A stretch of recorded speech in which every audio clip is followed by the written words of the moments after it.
హన్మకొండ జిల్లా భీమదేవరపల్లిలో మంత్రి పొన్నం ప్రభాకర్ పర్యటించారు. ములకనూరులోని వెంకటసాయి గార్డెన్స్లో కొత్త రేషన్ కార్డులు, కళ్యాణ లక్ష్మి చెక్కులు, ఇందిరమ్మ ఇళ్ల ప్రొసీడింగ్స్, స్టీల్ బ్యాంక్ పంపిణీ చేశారు. మంత్రి పొన్నం ప్రభాకర్ కోహెడ్లో గవర్నర్ చేతుల మీదుగా స్టీల్ బ్యాంక్ ప్రారంభం చేసుకున్నామన్నారు. మంత్రి పొన్నం ప్రభాకర్ పల్లెసీమలను ప్లాస్టిక్ రహిత గ్రామాలుగా మారుస్తామన్నారు. పెళ్లిళ్లు, శుభకార్యాల్లో సింగిల్ యూజ్ ప్లాస్టిక్స్ను తగ్గించి స్టీల్ సామాగ్రి వాడాలని మంత్రి కోరారు. గత 10 ఏళ్లలో ఇక్కడ డబుల్ బెడ్రూమ్ ఇళ్లు ఇవ్వలేదన్నారు. అర్హులైన వారందరికీ ఇందిరమ్మ ఇళ్లు, రేషన్ కార్డులు అందిస్తున్నామన్నారు. ఈ కార్యక్రమంలో జిల్లా కలెక్టర్ స్నేహ శబరీష్ తదితరులు పాల్గొన్నారు.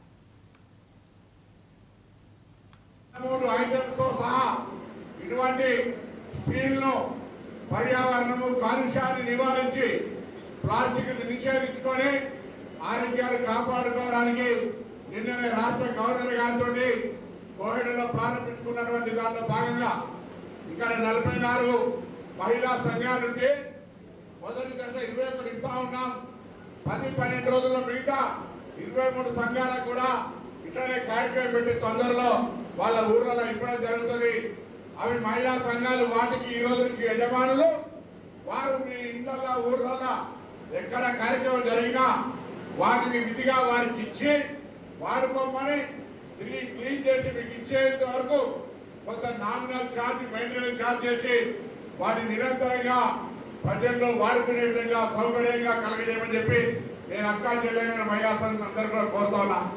ఇది ముఖ్యంగా మీ ఆరోగ్యానికి సంబంధించి ఇలా ప్రతి ఒక్కరూ క్యాన్సర్ తోటో, గర్భసంచికి సంబంధించినటువంటి ప్రాబ్లం తోటో లేదా ఇతరత్ర అనేకమైనటువంటి రోగాల బారిన పడుతూ ఉంటారు.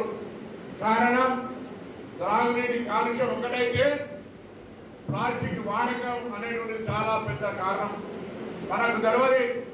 మనం ఎండ వేడిగా ఉన్నటువంటి అన్నాన్ని ప్లాస్టిక్ మీద ఉన్నటువంటి కవర్, అది కూడా ఆరోగ్యానికి హానికరమైనటువంటి ప్లాస్టిక్ మీద వేసుకొని తినడం వల్ల ఆ ప్లాస్టిక్ మన కడుపులోకి ఒక విషంలాగా పోయి మనకు ఏర్పడకుండానే మన ఆరోగ్యాన్ని ఖరాబ్ చేస్తూ ఉంది.